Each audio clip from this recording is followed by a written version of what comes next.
வணக்கம். நம்ம சேனலுக்கு தொடர்ந்து ஆதரவளித்துக் கொண்டிருக்கும் நல்ல உள்ளங்களுக்கு நன்றி. தேர்தல் ஆணையத்தின் மீது அதிரடியான கேள்விகளை கேட்டிருக்கிறது உச்சநீதிமன்றம்.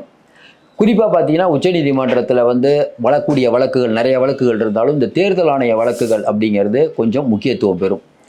அதுவும் இப்போ என்ன கேட்டிருக்காங்க இன்னைக்கு இருக்கக்கூடிய உத்தரவில் அப்படின்னு பார்த்தீங்கன்னா, நாடு எங்கே சென்று கொண்டிருக்கிறது? ஏன்னா தேர்தல் ஆணையம் அப்படிங்கிறது இந்த சிறப்பு திருத்தம் அப்படிங்கிற பேரில் ஒன்றை கொண்டு நாங்கள் பண்ணியே ஆவோம் அப்படிங்கிறதுக்காக வழக்கு போட்டிருக்காங்க. இதில் அந்த தேர்தல் ஆணையத்தை எதிர்த்து கோபால் சங்கர் நாராயண் அவர் தான் பெட்டிஷனர்.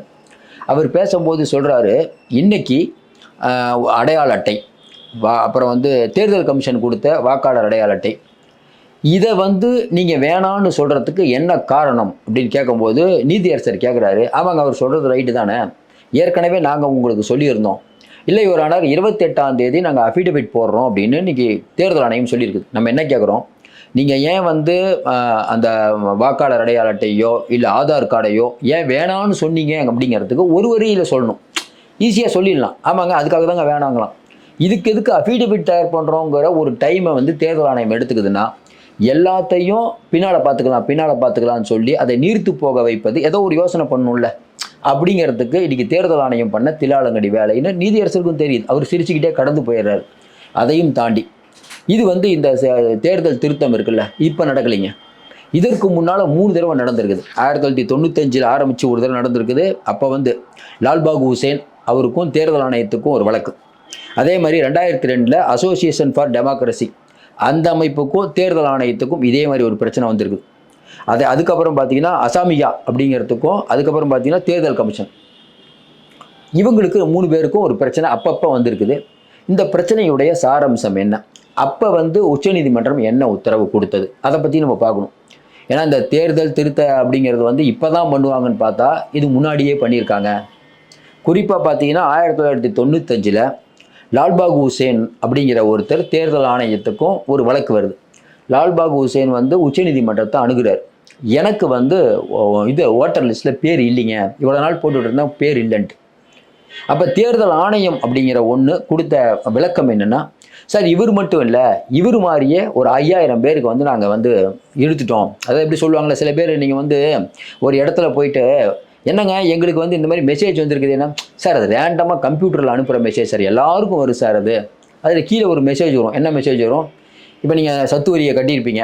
சப்போஸ் சொத்து வரியை கட்டியிருந்தீங்கன்னா இந்த மெசேஜ் உங்களுக்கு அவசியம் இல்லை, வருதில் நிறைய எல்லாத்துக்கும் அனுப்பும்போது நமக்கும் வந்துடும். அதுபோல் இவருக்கு மட்டும் இல்லை, இவர் ஆனார், இவர் பதறி அடிச்சுட்டு வர்றார், இவர் மட்டும் இல்லை 10,000 பேர் எடுத்திருக்கோம் அப்படின்னு தேர்தல் ஆணையம் சொல்லுது. உடனே உச்சநீதிமன்றம் சொல்லுது, ஒரு மாசாக இருக்கக்கூடிய மக்களை ஒரே ஒரு உத்தரவில் நீங்கள் அவங்களுக்கு வாக்குப்பதிவே இல்லைன்னு சொல்கிறது நியாயமில்லை அப்படிங்கிற ஒரு வரலாற்று சிறப்புமிக்க உத்தரவை 1995 உச்சநீதிமன்றம் கொடுத்துருக்குது. நான் ஏதோ ஒருத்தர் தான் கேஸ் போட்டிருக்கான்னு பார்த்தா நீங்கள் 10,000 பேருக்கு மாசாக தூக்கியிருக்கீங்க. நீங்கள் எப்படி தூக்கியிருந்தாலும் அதற்கான விளக்கத்தை கொடுக்கணும். ஓட்டுரிமைங்கிறது ஒவ்வொரு மனிதனுடைய உரிமை. இதுக்கு முன்னாடி அவங்களுக்கு எப்படி நீங்கள் ஓட்டுரிமை கொடுத்தீங்க?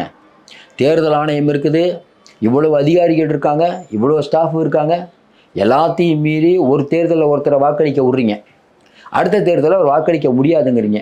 ஏன்? அப்போ நீங்கள் ஏற்கனவே பண்ணது தப்பு இல்லை, அந்த தப்புக்கு என்ன பிராயச்சித்தியம்? எதுக்காக அவரை வாக்களிக்க விடலை?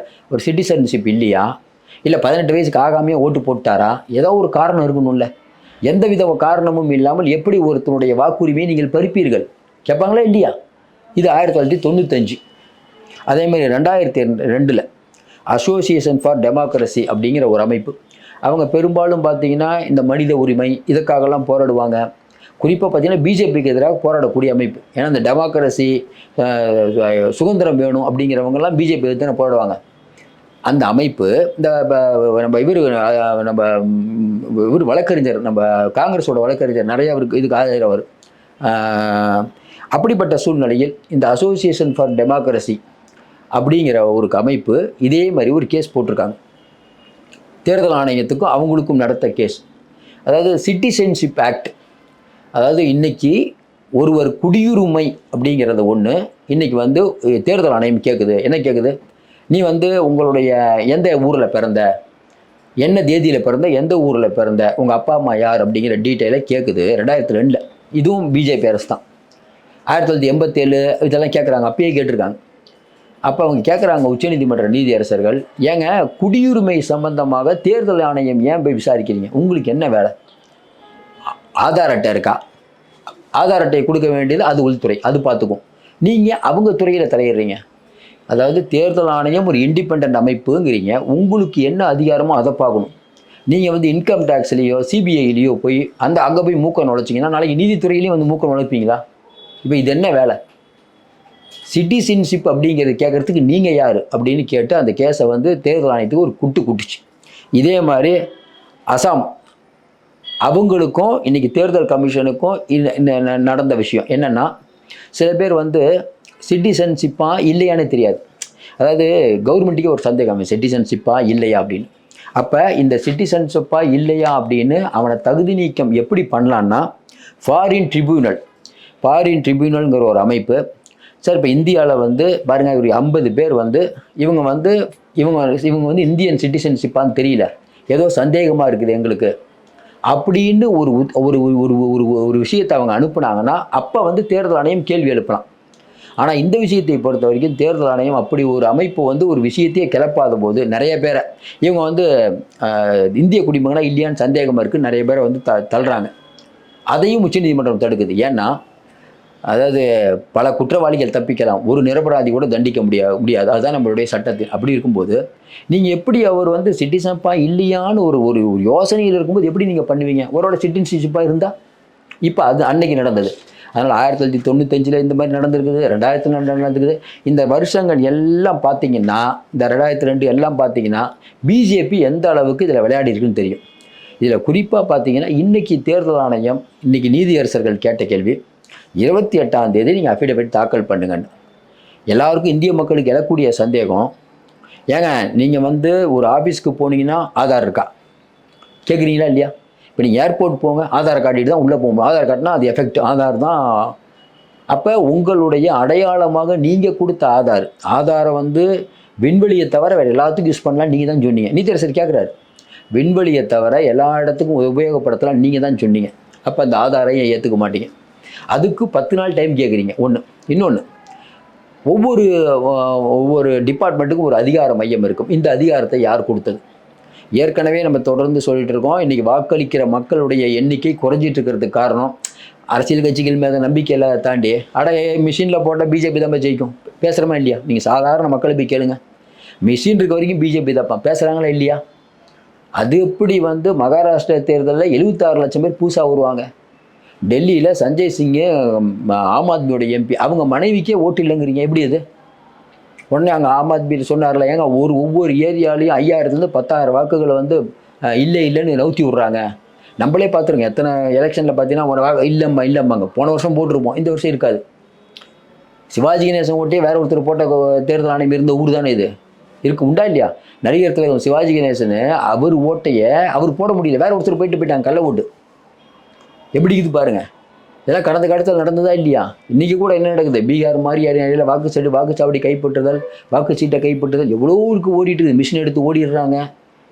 இன்னொன்று என்னப்பா சொல்கிறாங்க, போஸ்ட் ஆஃபீஸில் வந்து நம்ம வந்து தபால் ஓட்டெல்லாம் அனுப்புகிறோம்ல, அதை பிரித்து பார்க்கக்கூடிய அதிகாரம் கூட இன்றைக்கி ஒன்றிய அரசுக்கு இருக்கிறது. ஏற்கனவே இவங்க வந்து பெகாகஸ் அப்படிங்கிறத வாங்கி எத்தனை பேரை வந்து உளவு பார்த்தாங்க, ஒட்டி கேட்டாங்கிறது ஊருக்கே தெரியும்.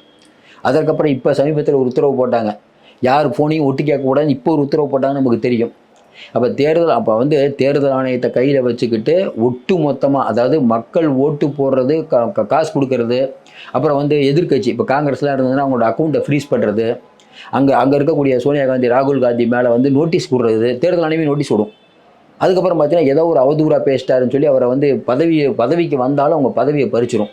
அப்படியே இப்போ காங்கிரஸ் வந்து ஒரு இடத்துல ஆட்சியை பிடிச்சாலும் அங்கே இருக்கக்கூடிய எம்எல்ஏக்கெல்லாம் விலைக்கு வாங்கி பிஜேபி ஆட்சி ஆயிரும். அப்போ நீங்கள் தேர்தல் ஆணையத்தை வச்சு முடக்க பார்க்குவீங்க, அதற்கு பணம் கொடுத்து நிறையா செலவு பண்ணுவீங்க. இன்னொன்று, ஓட்டு போட மக்கள் வந்தால் தானே பிஜேபி தோக்கும். மக்களே வரலைன்னா அப்போ அந்த மக்களை வந்து ஓட்டு போட விடாமல் தடுப்பீங்க. அப்போ தேர்தல் ஆணையத்தின் மூலமாக இன்றைக்கி பிஜேபி அப்படிங்கிற ஒரு கட்சி பெருமளவுக்கான அதனுடைய ஆதிக்கத்தை செலுத்தி கொண்டிருக்கிறது. நாளை இது அனைத்து துறைகளிலும் நடக்கலாம். இதில் இன்னொரு விஷயம், இந்த பீகாரில் நடக்கக்கூடிய சிறப்பு திருத்தம் இருக்குல்ல, அதில் இந்த பெட்டிஷனர் சொல்கிறார், யார்? கோபால் சங்கர் நாராயண். வெறும் நீதியரசர்கள், காவல்துறையினர், மீடியா பர்சன்ஸ், இவங்களுக்கெல்லாம் விலக்கு. இப்போ எல்லா மக்களும் போய் நான் வந்து பர்த் சர்டிஃபிகேட்டோ மற்றதையோ கொடுக்கணும்ல, இதில் நீதியரசர்கள் கொடுக்க வேணாம், போலீஸ் கொடுக்க வேணாம், ஜேர்னலிஸ்ட் கொடுக்க வேணாம். ஏன் இவங்களுக்கு ஏன் விளக்கு? இந்தியாவில் இருக்கக்கூடிய எல்லா குடிமகனும் சமந்தானே. இந்த 3 பேரை என்கிட்ட தொடலை. ஏன்னா இவங்க 3 பேரை தொட்டீங்கன்னா இவங்க தான் கேள்வி எழுப்பக்கூடியவங்க, அதிகாரத்தில் இருக்கவங்க. தேவையில்லாமல் மீடியாக்காரங்களை கூப்பிட்டு உங்களுடைய அடையாள அட்டை அது இதுன்னு கேட்டால் அவங்க வீடியோலாம் எடுத்து போட்டு விட்ருவாங்க. நீதியரசர்கள் இப்படிலாம் கேட்குறீங்களா அப்படின்னு கோர்ட்டில் போட்டுருவாங்க. காவல்துறை சொல்லவே வேணாம். அதனால் இந்த 3 பேருக்கும் விலக்கு. தேர்தல் ஆணையம் உயர்ந்த இடத்தில் இருப்பவர்களை எப்படி பார்க்கிறது, சாதாரண நடுத்தர மக்களை எப்படி பார்க்கிறதுன்னு இதன் மூலமாக தெரியும். நமக்கு தெரிஞ்சு நல்லா நீதியரசருக்கு தெரியுது தேர்தல் ஆணையம் தில்லாலங்கடி வேலை பண்ணுது அப்படின்ட்டு. அநேகமாக 28ஆம் தேதி ஒரு கச்சேரி இருக்கிறது. ஆனால் ஒன்றுங்க, நீங்கள் என்ன தான் சொன்னாலும் சரி, மக்கள் நினைக்கிறது என்ன தான் நினச்சாலும் கடைசியாக மோடி தாங்க ஜெயிக்கிறாரு, தேர்தல் ஆணையம் தான் ஜெயிக்குது. நம்மளும் காலம் ஃபுல்லாக சொல்லிகிட்டு இருக்கோம் ஓட்டர் அந்த மிஷின் இப்போ ஃபால்ட்டுன்னு. ஆனால் இன்னும் தேர்தல் ஆணையம் வந்து ஓட்டர் மிஷினில் தான் பண்ணுறாங்க. உச்சநீதிமன்றம் இந்த எதுக்குது? தேர்தல் மிஷின் இருக்க வரைக்கும் இந்த மோடி தான் அப்படிங்கிறாங்க. எல்லாம் ஒரு நாள் மாறுங்க. ஒரே ஆள் தொடர்ந்து நாட்டை பிடிச்சிக்கிட்டு இந்தியா மாதிரி ஒரு பெரிய தேசத்தை இயற்கை சரியான ஒரு தீர்ப்பை அளிக்கும் உறுதியாக நம்புகிறோம். பொறுத்திருந்து பாருங்கள். மீண்டும் சந்திப்போம். நன்றி, வணக்கம்.